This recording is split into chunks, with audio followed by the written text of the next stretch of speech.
Math, Men, and Mission was designed to broaden our young men, our African American young men, to be holistically good students, good people, and good leaders. So our activities are hands-on, it's inquiry-based, it's project-based, they're moving all the time, and they're engaging their minds through what they enjoy doing. Okay.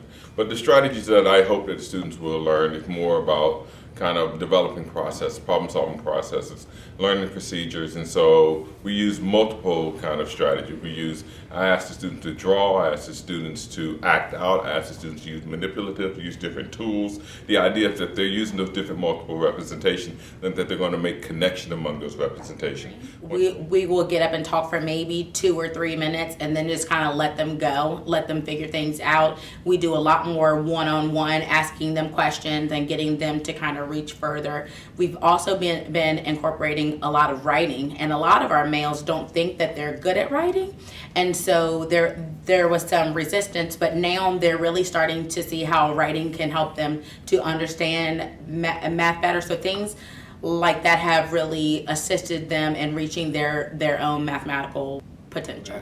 As they write, they're also utilizing math, choosing words that are more positive or negative than other words.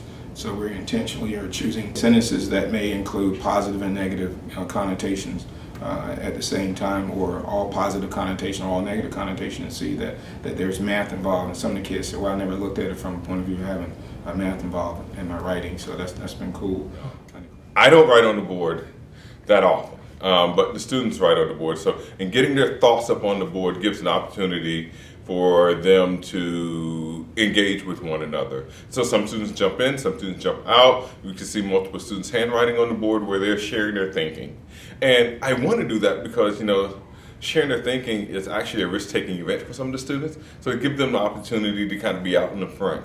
But also it puts me in the background just a little bit because it gives me the opportunity to kind of connect with what's going on up front. Other students connect with what's going on front, but also engage others who might not be as engaged as I would like for them to be. And so, culturally, we always introduce them to something that they can connect with, their relevance. Reading books about African Americans that they can associate with, so that they can understand their challenges, as well set goals that are realistic beyond what they might see in everyday media. Every morning we did something called the Circle of Brotherhood, in which the kids had to talk about a story that they read.